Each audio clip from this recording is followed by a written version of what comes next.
너는 내 사랑하는 아들이요 나는 너를 좋아한다. 아멘. 네, 오늘 주연절이자 또한 예수님의 수세식입니다. 교회는 오랜 세월 동안 이 예수님의 공생의 활동을 시작한 날을 주연절이라고 이름하고 이 날을 기념해 오고 절기를 지켰습니다. 그리고 그 첫 공식 행사가 바로 예수님이 세례를 받는 그러한 모습이었습니다. 그래서 이 수세식의 날을 기념하고 이것을 또 말씀의 지표로 삼아왔어요. 이것은 우리 모두가 신앙생활을 처음 시작하는 이 세례식이 우리에게 중요했던 것처럼 예수님에게도 이 수세식이라는 것이 엄청나게 중요한 의미였어요. 왜냐하면은 그분이 이제 십자가의 길을 걸어감에 있어서 이 수세식을 통해서, 세례를 통해서 주님으로부터 힘을 얻고 또 주님으로부터 확증을 얻고 그 믿음으로 말미암아 그 아무도 가지 않았던 그 십자가의 길을 걸어갈 수 있었기 때문입니다. 그래서 오늘 말씀은요, 이제 신앙생활을 본격적으로 시작하는 두 자매에게만 필요한 말씀이 아니라 우리 모두에게 신앙생활을 오래 했던 우리 모두가 다시 한번 이 내가 처음 받았던 세례식을 다시 한번 돌아보면서 또 주님의 내 삶에 허락하셨던 길들을 걸어감에 있어서 이 길을 내가 완주해야겠다라는 어떤 결단을 가지고 이 말씀을 듣는 시간이 되면 좋겠습니다. 그래서 제가 오늘 두 분과 우리 지체들에게 두 가지 말씀을 전합니다. 하나는 권면의 말씀이고요, 또 하나는 격려의 말씀입니다. 이 세례식의 즈음에서 세례식을 통해서 우리가 권면의 말씀과 격려의 말씀을 전하고자 합니다. 첫 번째, 이 권면의 말씀은 바로 우리가 세례를 처음 받았을 때 가졌던 이 회개의 자세를 잃지 말아야 된다는 것입니다. 회개의 자세. 우리가 주님을 영접할 때 필요했던 단 하나의 조건이 있습니다. 그것은 뭐냐면 바로 스스로 내가 죄인임을 고백하는 거예요. 제가 늘 말씀드리죠. 하나님을 믿는 사람이 있고 예수님을 믿는 사람이 있다. 교회를 오래 다녔지만은 예수님을 안 믿는 사람이 있다. 그 차이가 내가 죄인임을 고백하느냐 안 하느냐의 차이입니다. 창조주로서의 하나님을 내가 믿지만 내 죄를 사함받고 내가 주님의 그 십자가의 피로 인해서 구원받았다는 것을, 내가 죄인이고 뼛속같이 죄인이고 나는 구제받을 수 없다는 것을 그 은혜로 말미암아 다시 구원받게 되었다는 고백하는 것이 바로 예수 믿는 것이다. 그래서 하나님은 구원의 조건으로 회개 외에는 다른 어떤 조건도 내세우지 않으셨습니다. 내가 죄인임을 인정하고 죄 용서를 구하는 것 외에 구원의 다른 조건은 하나도 없다는 것을 우리는 늘 잊지 말아야 됩니다.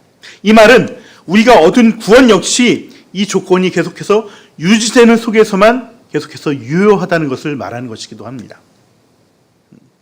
즉 내가 죄인임을 날마다 고백하고 주님의 용서를 받을 때 내가 날마다 새로워지고 주님의 자녀이자 예수님의 신부로서의 자격이 계속해서 충만하게 이어져 갈 수 있다는 것이에요. 그래서 세례의 첫 번째 의미는 지금까지 모든 죄를 씻는다는 의미를 가지고 있어요. 그래서 세례 요한 때만 물로 세례를 주는 것이 아니라 이제 성령으로 세례를 베푸는 신약 시대도 여전히 물로 세례를 줍니다. 또 세례뿐만 아니라 우리가 예배를 드릴 때 가장 먼저 하는 것이 무엇입니까? 예배로의 부름이 있은 다음에 뭐가 있죠? 죄사함의 고백이 있습니다. 죄사함의 고백을 통해서 또한 죄사함의 선포를 듣고 나서 우리가 하나님을 찬양하고 영광을 돌릴 수 있습니다. 그렇다면 이 회개의 자세를 우리가 끝까지 유지하고 지켜야 되는데 이것을 잃지 않고 지키려면 우리가 어떻게 해야 되는 것일까? 그것은 늘 나의 시선을 바깥에 두는 것이 아니라 내 안에다 두어야 됩니다. 나를 자꾸 지켜봐야 돼요. 그런데 우리는 내 시선을 자꾸 바깥으로 돌리는 그런 경향이 있습니다. 왜냐하면 세상이 계속해서 정신없이 돌아가고 관심을 끄는 것이 너무나 많고 내가 보기에 틀려 보이고 맞아 보이고 그런 것들이 내 눈에 자꾸 들어오기 때문에 그런 것이죠. 특별히 오늘 세례받은 이 청소년들, 이때는 더더욱 자신의 시선이, 내 시선이 바깥으로 쏠리기가 너무나 쉬운 시기입니다. 하지만 그렇다고 하더라도 나이 든 사람이 여기에 자유할 수 있느냐? 그렇지는 않습니다. 나이 들어도 여전히 내면에 집중하지 못하는 사람들이 많이 있다는 것이죠. 또한 이것은 지금 시대나 예전 시대나 마찬가지였어요. 누가는 예수님이 세례를 받고 세례 요한이 회개의 세례를 베풀었을 때 그 시대의 상황을 다시 한번 얘기해 줍니다. 뭐라고 얘기하냐면은 오늘 말씀 1절과 2절에서 뭐라고 얘기하냐면 당시 어떠한 상황인가를 얘기해 주시는데 당시에는 전 세계적으로 초대 로마 황제인 옥타비아누스가 죽고 그의 아들인 티베리우스가 황제 자리에 올랐어요. 그리고 15년이 지났어요. 로마에서도 공화정이었다가 황제정으로 바뀐 지 이제 두세 대가 된 거예요. 이 얘기는 뭐냐면은 이제 로마마저도 황제 체제로서 더욱더 견고해지고 있다는 얘기고, 이 말은 다시 얘기하면은 포갑적인 전제 정치가 더욱더 강화되고 있던 시대라는 거예요. 또 본디오 빌라도가 총독으로 유대를 다스리고 있었습니다. 여러분, 본디오 빌라도는 로마 제국에서 아주 유명한 사람이었어요. 뭐냐면은 굉장히 총독으로 유능한 사람으로 인정받는 사람이에요. 당시 로마에서는 정말 말 안 듣는 민족 중에 하나가 유대인이었거든요. 왜냐하면 유대인들은 안식일이면 무조건 쉬어야 돼. 전쟁 나가야 되는데 안식일날 창을 안 들어. 그래서 이들을 어떻게 해선 잘 다스릴 수 있는 총독이 없었어요. 그런데 본디오 빌라도가 이들을 회유하고 또 협박하고 온갖 방법을 동원해서 무려 10년 동안 유대 지방의 총독으로 군림할 수 있었던 아주 뛰어난 사람이었어요. 로마 입장에서는 굉장히 뛰어난 사람이었습니다. 이 얘기는 그만큼 이스라엘은 이 빌라도에 의해서 교묘하고 빈틈없이 그들을 쥐락펴락한 인물 밑에 있었다는 것입니다. 누가는 여기에 또 다른 사람을 얘기합니다. 뭐냐면 헤롯 왕의 나머지 아들들을 얘기하죠. 헤롯 2세들을 얘기합니다. 그래서 헤롯이 분봉왕으로 갈릴리를 다스리고 그 동생 빌립은 또 이두레아 드라고신이라는 지방을 다스리고 루사니아라는 사람도 아빌레나라는 지역을 다스리고 있다고 얘기합니다. 분봉왕이라는 것은 나눠서 다스린다. 봉건 영주처럼 그 얘기를 하는 것이죠. 로마 황제와 총독이 이스라엘을 꼼짝도 못하게 다스리고 있는 와중에 3명이나 되는 분봉왕이 또 이 이스라엘 각 지역을 쥐락펴락하면서 고열을 빨아대고 있던 상황이라는 거예요. 이게 끝이 아닙니다. 누가는 당시에 안나스와 가야바가 대제사장으로 있었다고 얘기합니다. 여러분, 대제사장은요, 한 명만 존재합니다. 한 명만. 근데 2명이나 존재하고 있다고 얘기하는 거예요. 로마는 이 대제사장도 자기들의 입맛에 맞는 사람을 갖다 세웠어요. 근데 그 중에 안나스라는 사람이 대제사장으로 앉혔는데 이 안나스는 로마와 아주 끈적한 관계였습니다. 그래서 은퇴를 했음에도 불구하고 그 다음 대제사장으로 누굽니까? 가야바를 대제사장으로 세웠는데 이 가야바는 이 안나스의 사위예요. 사위. 근데 자기가 은퇴하고 가야바가 대제사장으로 됐음에도 불구하고 여전히 안나스가 모든 걸 다 쥐락펴락하고 있었던 시대였다는 것이죠. 그만큼 당시 상황은 종교적으로도 이스라엘은 썩어가고 있었다는 거예요. 이쯤 되면은 정말 불의가 판을 치고 온 세상의 정의와 공의는 다 사라져버린, 그야말로 썩을 대로 썩은, 다 잘못되어 있는 것만 눈에 보이는 그런 시대였어요. 그런데 그렇게 정신이 없고 어두운 상황이고 그런 시대였지만 하나님은 거기에 시선 뺏기지 말라는 거예요. 그때 하나님의 말씀이 세례 요한에게 임했는데 세례 요한이 활동을 시작했는데 그가 하나님으로 전해받은 말씀은 뭐냐 하면은, 야, 이렇게 썩은 세상에서 우리 다 같이 일어나서 한번 무너뜨리자, 이게 아니라 이 썩은 세상에서 너희들은 회개해야 된다는 거예요. 그 시선을 나한테 돌려야 된다는 겁니다. 여러분, 회개를 통해서 세례를 받은 사람은 이 회개의 자세를 계속해서 이어가야 되는 것입니다. 내 눈에 보이는 남의 흠이나 남의 결점에 내가 분노하거나 화내는 것이 아니라, 또 세상의 부조리함에 먼저 분개하는 것이 아니라 먼저 내 안에 있는 들보를 보라는 것이 하나님의 말씀이에요. 이게 선행되지 않으면은 바깥에 아무리 얘기해봤자 이건 아무런 소용이 없는 것입니다. 그리고 이 회개는요, 구체적인 행동으로 이어져야 됩니다. 세례 요한의 회개를 촉구하는 선포의 세례를 많은 사람들이 받으러 나왔는데 그 사람들이 하나같이 세례 요한에게 물었습니다. 아, 이제 내가 회개의 세례를 받았는데 그럼 내가 도대체 이제는 어떻게 해야 됩니까? 그러면 우리는 무엇을 해야 됩니까? 이 질문을 계속해서 세례 요한에게 던지고 있어요. 여러분, 평생 회개의 태도를 이어가는 사람의 특징은 이 질문을 나에게 스스로 계속 던져야 된다는 것입니다. 한자로 회개란 말은 뉘우칠 회자와 고칠 개자가 합쳐진 말입니다. 야, 내가 잘못했어. 내 탓이야. 내가 잘못했네. 그 마음이 가장 먼저 들어야 되지만 그 마음만 가지면 안 되고 내가 잘못한 것을 고치려고 해야 된다는 거예요. 제가 전도사님한테 늘 야단 맞는 부분이 이 부분입니다. 아, 나 미안해, 잘못했어. 근데 그 다음에 나오는 말은 말로만 잘못했다 그러고 하나도 바뀐 게 없다는 게 제 전도사님이 저에게 늘 하시는 말씀입니다. 네.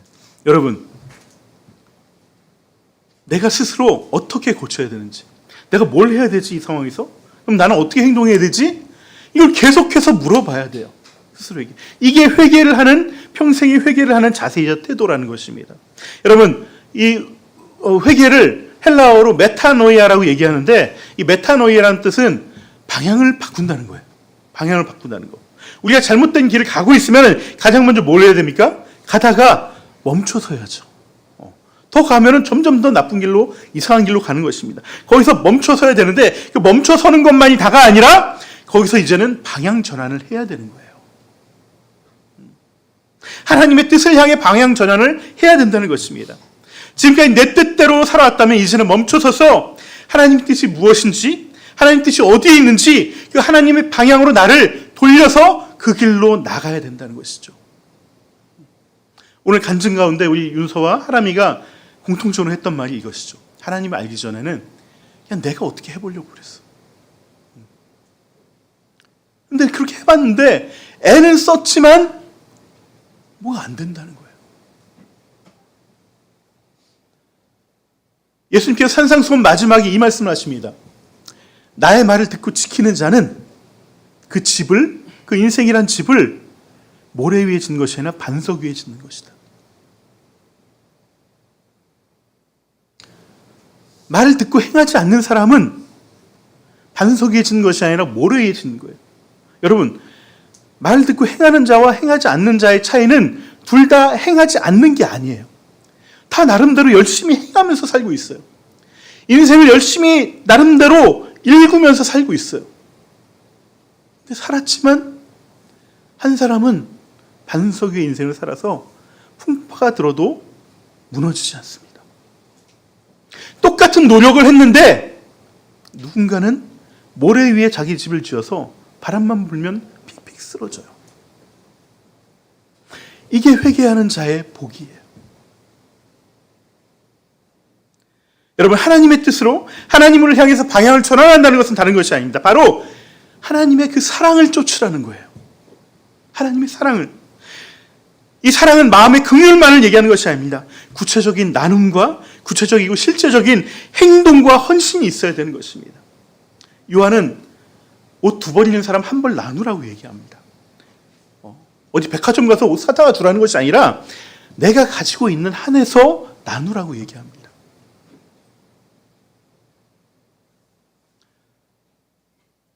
오병이어의 기적도 그렇게 일어난 것이죠.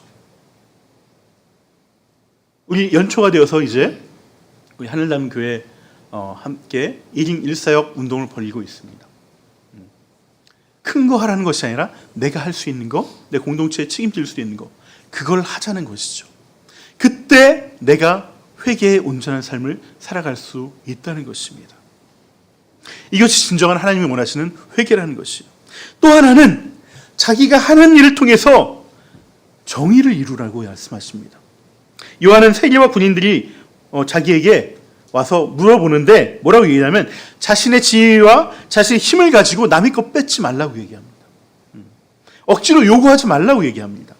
한마디로 갑질하지 말라는 거예요. 하지만 이 갑질이라는 것은요, 힘 있는 사람만 하는 것이 아니에요. 세리나 군인들만 하는 것이 아닙니다. 세상의 모든 사람들이 각자 맺은 관계 속에서 어떻게 하면 내가 갑질을 할 수 있을까? 이 생각으로 살아가고 있다는 거예요. 보이지 않는 그 헤게모니, 그 기싸움, 힘싸움에서 내가 밀리지 않고 내가 내 마음대로 뭔가 좀 하고 싶어하는 그 관계 속에 우리는 다 들어가 있다는 거예요. 내가 좀 더 주도권을 가지려고 하고 내가 좀 더 위에 있으려고 하는 그 싸움이 부부 사이에도 있고요. 부모와 자녀 사이에도 있고 형제들 사이에도 있고요. 직장 동료들 사이에도 있습니다. 또 심지어 교회에서도 있습니다. 이 힘겨루미 싸움을 멈추고 그 싸움에서 돌아서라는 것입니다. 이것이 하나님이 원하시는 회개예요. 이제 세례를 받고 또 주님의 세례를 받은 사람은 이 회개의 자세를, 회개의 태도를 마지막 날까지 계속해서 이어가야 되는 것입니다. 자, 이제 제가 격려의 말씀을 전하려고 합니다. 여러분, 권면의 말씀은 로 되었던 이 회개는요, 한마디로 십자가를 지라는 것입니다. 십자가를 바라보라는 것이에요. 지금까지 모든 죄를 십자가에서 사함 받았으니까 앞으로의 모든 죄도 나도 이제 그 죄를 십자가에 못 박아야 되겠다. 그 말씀을 하고 있는 것입니다.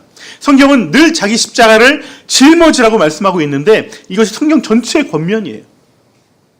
그렇다면 격려의 말씀은 무엇일까요?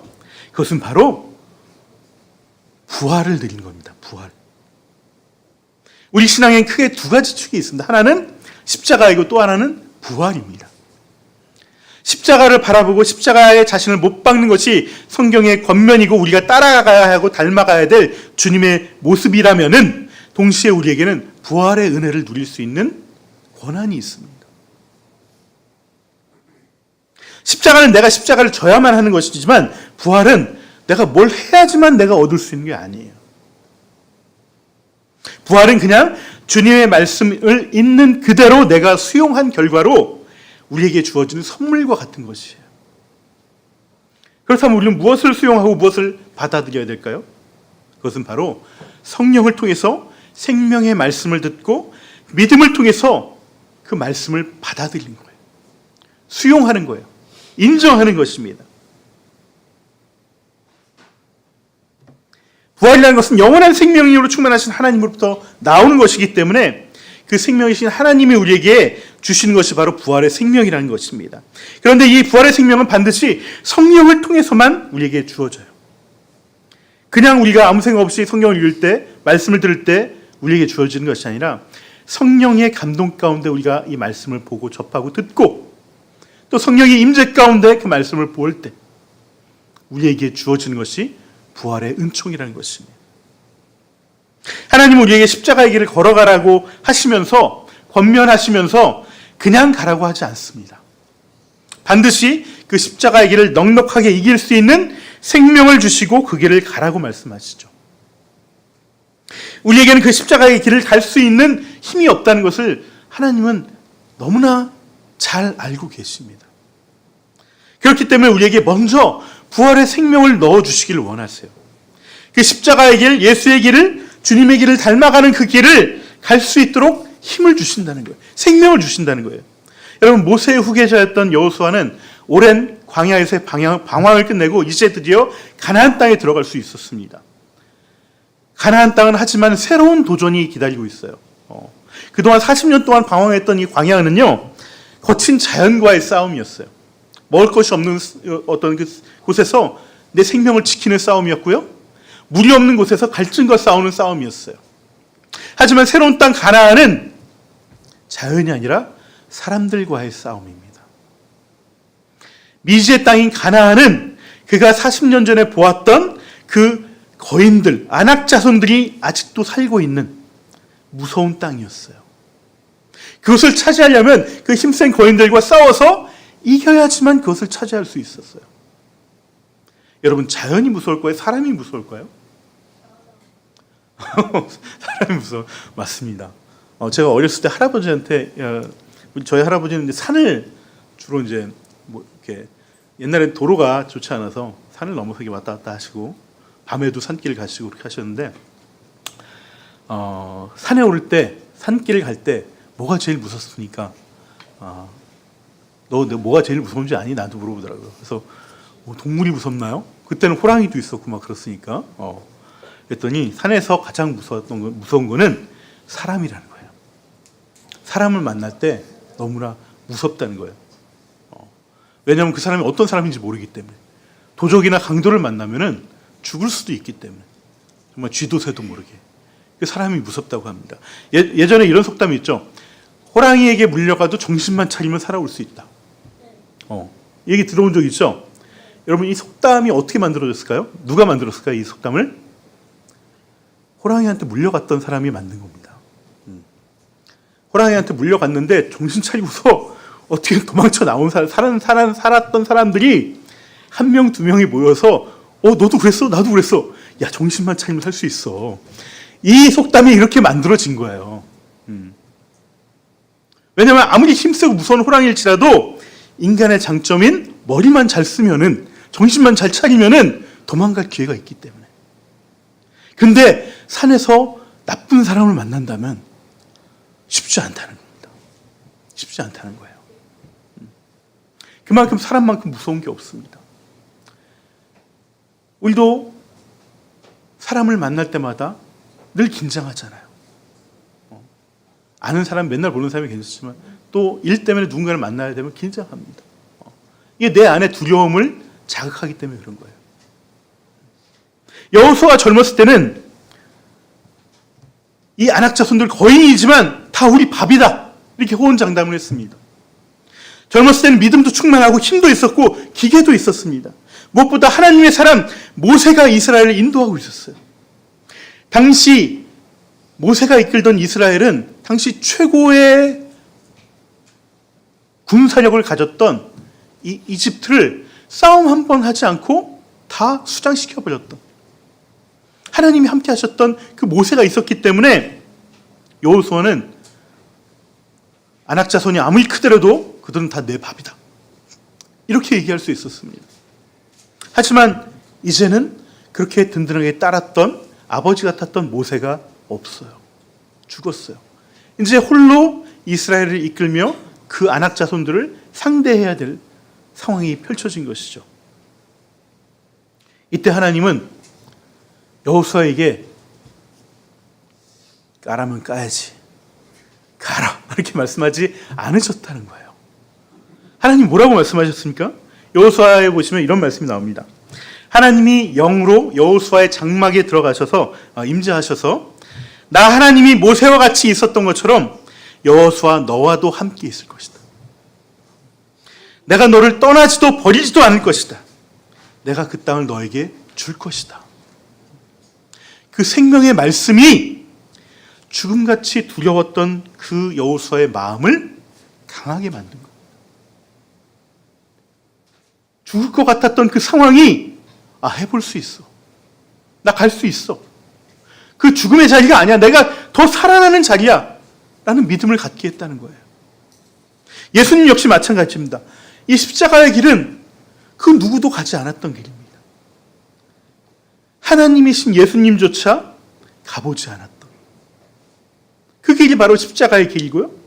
처참한 고통이 기다리고 있는 길, 지옥 같은 수치를 당해야 되는 길, 도저히 죽음 외에는 다른 소망이, 다른 것들을 생각할 수 없는 그 죽음의 길이 십자가의 길인데 그 길을 담대하게 갈 수 있었던 이유는 바로 하나님의 말씀이 성령의 세례를 통해서 예수님에게 믿음을 주셨기 때문에 그렇습니다.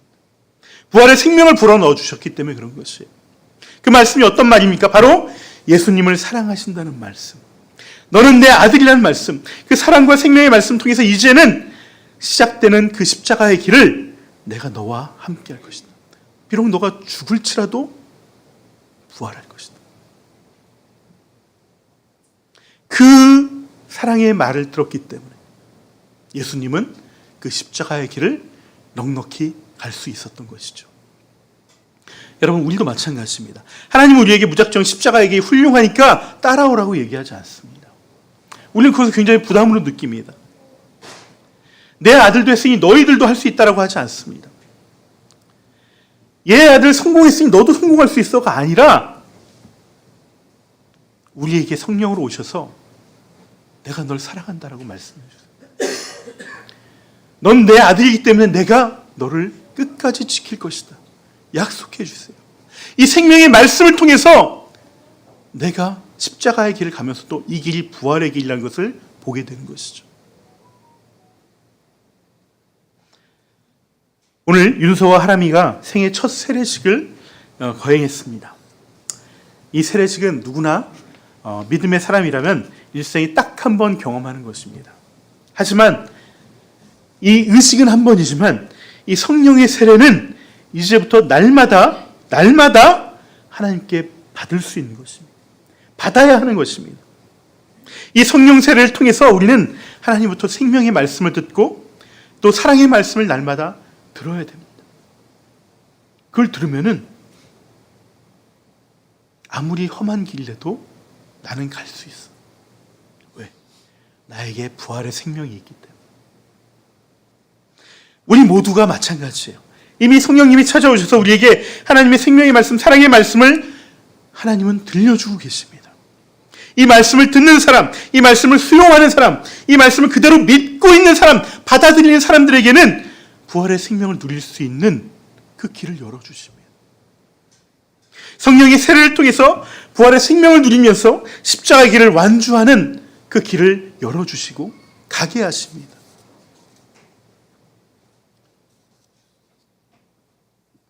우리가 하나님을 섬기는 길, 그 십자가의 길을 가는 것에 후회하지 않는 이유는 바로 여기 있습니다.